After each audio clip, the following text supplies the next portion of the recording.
మిత్రులకు ఇవాళ గెలిచి వచ్చిన గౌరవ సర్పంచులకు గెలిచి వచ్చిన ఉప సర్పంచులకు వార్డు సభ్యులకు వాళ్ళని గెలిపించిన మా అన్నదమ్ములకు అట్లాగే ఆడబిడ్డలకు పేరు పేరున అందరికీ శిరస్సు వంచి హృదయపూర్వకంగా నమస్కారం. శిరస్సు వంచి నమస్కారం ఎందుకు చేస్తున్నా అంటే ఈ గెలుపు ఖచ్చితంగా మీది మాత్రమే, మీరు మాత్రమే కొట్లాడి గెలిచినారు.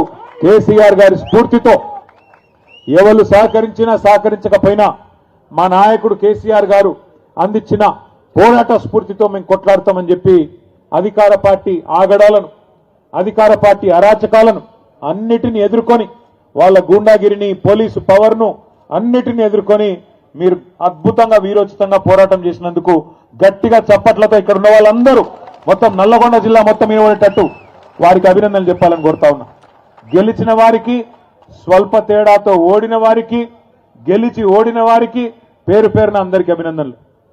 గెలిచి ఓడిన వారు అని ఎందుకంటున్నా అంటే దగ్గర ఇప్పుడే మా భూపాల్ రెడ్డి అన్న చెప్పినట్టు ఒక 1000-1500 గ్రామాల్లో నిజానికి మనం గెలిచినాం.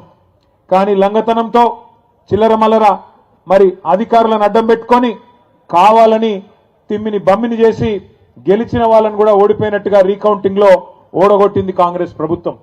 అయినప్పటికీ దాదాపు రాష్ట్ర వ్యాప్తంగా చూసినట్టయితే మరి ముఖ్యమంత్రి కాలికి బల్పం కట్టుకొని 2 ఏళ్ల విజయోత్సవాల పేరిట జిల్లా జిల్లా తిరిగిండు. స్థానికంగా ఉండే ఎమ్మెల్యేలు బెదిరించిండ్రు, మీకు ఇందిరమ్మ ఇండ్లు రావు, ఫలానా పథకం రాదు, ఫలానా పథకం రాదు అని బెదిరించిండ్రు. కాలికి బల్పం కట్టుకొని ఎమ్మెల్యేలు, అధికార పార్టీ ఎమ్మెల్యేలు ఊరూరు తిరిగిండ్రు. ఇంకా చాలా రకాలుగా అధికార యంత్రాంగాన్ని అడ్డం పెట్టుకొని బెదిరించినారు. ఇన్ని చేసినా రాష్ట్ర వ్యాప్తంగా నిజాయితీగా కనుక ఎన్నికలు జరిగింటే 60% టచ్ అయ్యేది. అయినప్పటికీ దగ్గర 35-40% స్థానాల్లో ఇవాళ బీఆర్ఎస్ గెలిచింది అంటే దానికి కారణం మీరు మీరు మీరు అనే మాట మళ్ళొక్కసారి నేను విజ్ఞప్తి చేస్తా ఉన్నా. నిజంగా మీ పోరాట స్ఫూర్తి ఇలా పార్టీ నాయకత్వం మొత్తానికి కొత్త ఉత్సాహం ఇచ్చింది. కాంగ్రెస్ పార్టీకి ముచ్చెమటలు పట్టించింది. అందుకే జిల్లా పరిషత్ ఎన్నికలు పెట్టాలంటే, మండల పరిషత్ ఎన్నికలు పెట్టాలంటే కాంగ్రెస్ ముఖ్యమంత్రికి, కాంగ్రెస్ పార్టీకి భయమయ్యి ఇలా తప్పించుకొని పారిపోతా ఉన్నారు. చూస్తా ఉన్నారు మీరు. ఇవాళ పొద్దున్న పేపర్ల వార్త ఉన్నది, సహకార సంఘాలకు ఎన్నికలు పెట్టాలా. రైతులకు నిజంగానే ముఖ్యమంత్రి గారు, కాంగ్రెస్ ప్రభుత్వం ఏదైనా మంచి చేసింటే సహకార సంఘాలకు ఎన్నికలు పెట్టి ఉండాలి. ఈరోజు రైతు దినోత్సవం కూడా, జాతీయ రైతు దినోత్సవం ఈరోజు. ఈ జాతీయ రైతు దినోత్సవం రోజు ఒక రైతు బిడ్డగా నేను ముఖ్యమంత్రి గారిని అడుగుతా ఉన్నా, నీకు నీ ప్రభుత్వానికి ఏమైనా నిజాయితీ ఉంటే, నీకు నీ ప్రభుత్వానికి నిజంగానే వ్యవసాయదారులకు ఏమైనా మంచి చేసినామనే నమ్మకం ఉంటే, దమ్ముంటే సహకార ఎన్నికలు పెట్టమని చెప్పి గట్టిగా నల్లగొండ వేదికగా నేను డిమాండ్ చేస్తా ఉన్నా. తప్పించుకోవచ్చు కొన్ని రోజులు, అధికారం ఉంది కదా, నామినేషన్ల ద్వారా పదవులు నింపుకున్నాం కదా అనే ఒక తొంపుతో తప్పించుకోవచ్చు. కానీ వాళ్ళ రాష్ట్రంలో ఉన్న వ్యవసాయదారులందరూ, వ్యవసాయ కూలీలు కానీ వ్యవసాయదారులు కానీ అందరూ తీవ్రమైన కోపంతో ఉన్నారు.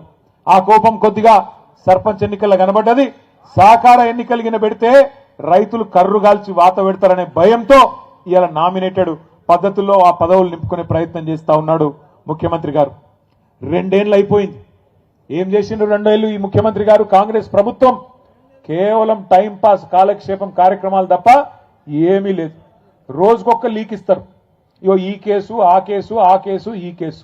2 ఏళ్లుగా కేసుల చుట్టూనే నడుపుతున్నాడు ప్రభుత్వాన్ని తప్ప ప్రజలకు పనికొచ్చే ఒక్క కార్యక్రమం కూడా లేదు. పోనీ ఆ కేసులన్నా ధైర్యంగా పెడతాడా మొగోడిలాగా అంటే అది కూడా చేత కాదు.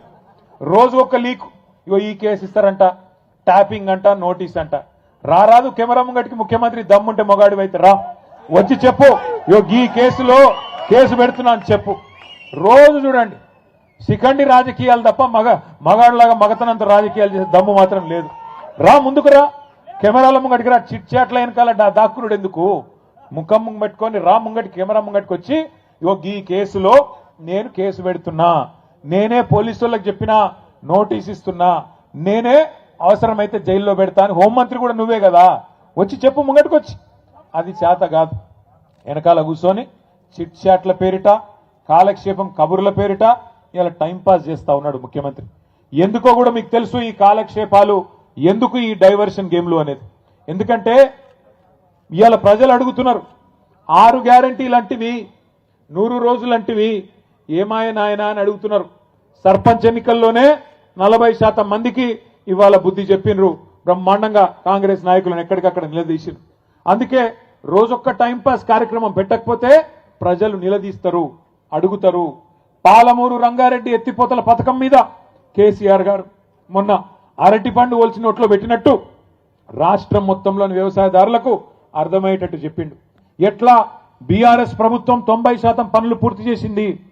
పాలమూరు జిల్లాలోని 14 నియోజకవర్గాలకు, రంగారెడ్డి జిల్లాలోని 6 గ్రామీణ నియోజకవర్గాలకు, అట్లాగే మన దక్షిణ పశ్చిమ నల్లగొండలో, సౌత్ వెస్ట్ నల్లగొండలో మునుగోడు, దేవరకొండ, కొంత నల్లగొండ నియోజకవర్గం, కొంత నాగార్జున సాగర్ నియోజకవర్గానికి లాభమయ్యే విధంగా డిండి ప్రాజెక్టును కూడా అక్కడ తీసుకున్న నీళ్లతోనే ఎట్లా మేము ప్రయత్నం చేసినాం, ఎట్లా 90% పనులు పూర్తయినాయి, ఎట్లా 10% ఈ 2 ఏళ్లుగా అసలు పని చేయకుండా పండబెట్టినరు.